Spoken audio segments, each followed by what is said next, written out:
It's really a pleasure and honor to be here. As Dr. Martin said, my name is Hital, and I'm working for Cisco Systems. I'm actually the CSR ambassador for Africa now. So again, thank you so much for taking time and coming to listen to me. So what we're going to talk about today is three things. I'm going to share some stories with you, 3 stories. And then I'm going to talk about what Cisco has done in terms of rural ICT solutions, and also what is possible. So we'll start with the story.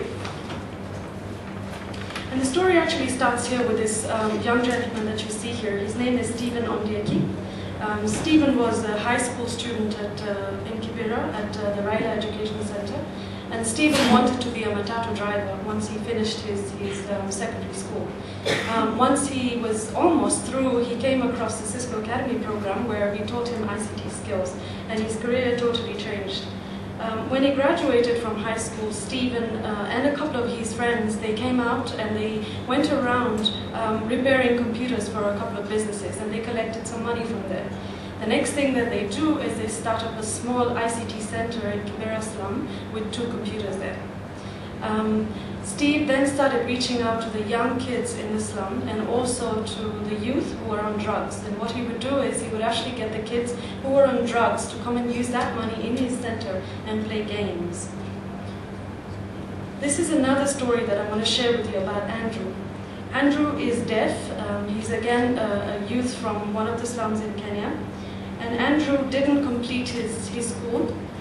Andrew was always kept away because of his disability, because I'm sure most of you know that a disability here, especially hearing impaired, is a curse. It's known as a curse. So Andrew's group of people actually kept away from education and other things. So Andrew was also trained by us. Again, what he did was, once he finished his training, he started a small ICT center, and you can see him is actually repairing computers. This is another story of Daniel, and Daniel again is from Kenya. Daniel lives in Sekenani. Sekenani is in Masai Mara, and I hope you all have a chance to go to the Mara National Park for a safari when you're here. Daniel is actually one of the Maasai warriors, and what he does during the day is he goes out with the cattle in the field. He goes right to the national park, and since he was a child, he's been exposed to a number of tourists coming in the area. So Daniel knew a little bit of Spanish as he was growing up, and one thing that he was really good at is knowing the name of every tree in the Maasai language.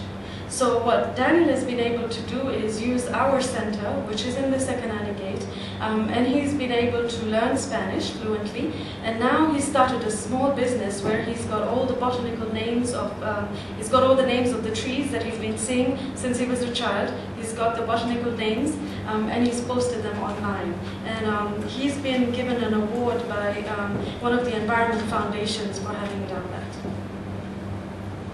So what is the role that Cisco actually played in the lives of these 3 young men that you saw up there?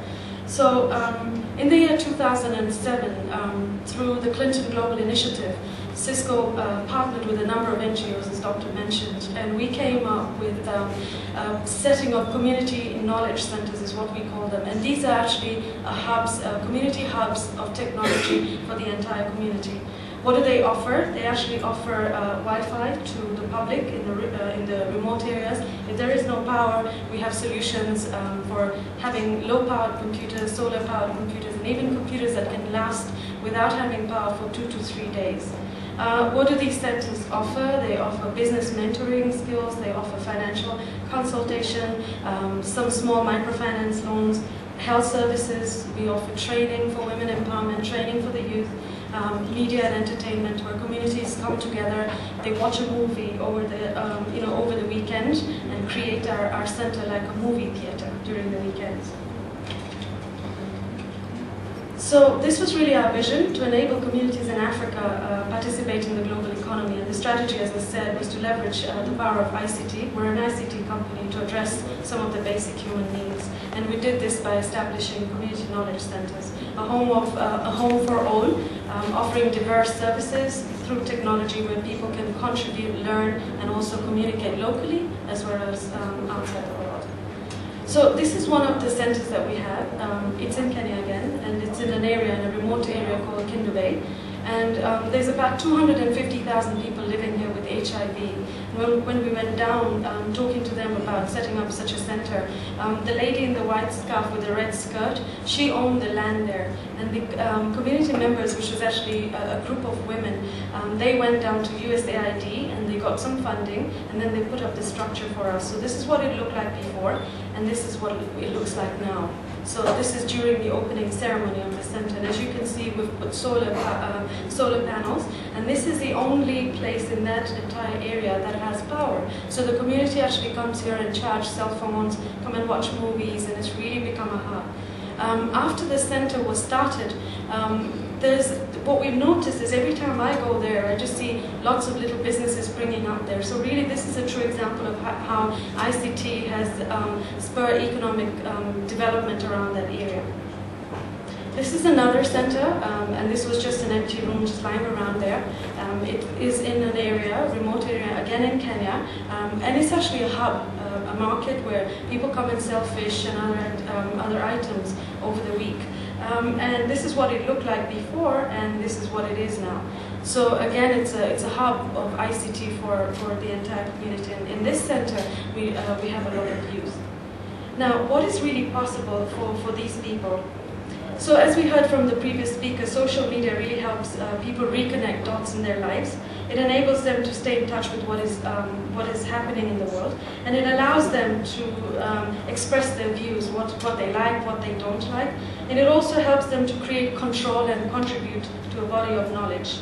Now I just want us to close our eyes and imagine, and I'm going to take you through a journey, and this is what we're going to imagine. So we're going to imagine that the people at the bottom of the pyramid in the village of Steve are using social networking. Okay? Are we all dreaming? Not sleeping after they're having lunch. And we want to think about Steve and the members of his community who are microfinance self-help groups, people in his remote villages. Steve comes from Kyoge in Kenya. And then think about if Steve actually went and set up an ICT center there with Wi-Fi connectivity. Imagine listening to a buzzing conversation of all the micro-entrepreneurs about their products, the challenges, their needs, ideas, and things that they can actually do to collaborate together. Now we imagine another entrepreneur who's actually Steve's neighbor. She's literate, she's gone to elementary school, and she's now the chief ethnographer for community. And she's appointed by Cisco, she's appointed by Unilever, and many other, or even Apple and other multinational corporations. She's now engaged in a two-way conversation with her reality becoming better known to the outside world, to the corporate world, and her corporate partners, Cisco, Apple, and the like, who are actually dedicated to design products that better serve her and her community. Okay? So you can see what Steve's center has actually done to this entrepreneur and to this whole community. So a revolution doesn't really happen when a society adopts new tools, but it happens when a society adopts new behaviors. To give you another example of what has been possible through social networking is Cisco, we started an academy, a training center for deaf youth in Kenya, and it was actually the first globally. And what we were thinking about is what could we do to bring the youth out there and empower them? And how could we empower them? So we started this academy where we're teaching them technical skills. And one of my colleagues, who's actually a social media guru, she blogged about this whole academy because it was the first globally and everybody was really excited. And I remember when we started this initiative, we were actually challenged by even getting sign language for the deaf for deep ICT terminology. Yes, there is basic sign language for the deaf, like this is email, this is internet, but how do you tell a deaf person, or how do you explain to him that this is a wireless interface card, or this is what a network topology looks like? And a couple of people kept on telling us, go to the US, I'm sure it exists in Stanford, I'm sure the sign languages are there. Guess what? It wasn't there. We went around everywhere looking around, was there any sign language, but there wasn't. So DEFE, this organization that we partner with, they actually came up with the sign languages for the deaf, which is now available online for anybody in the world to use and share. So when this colleague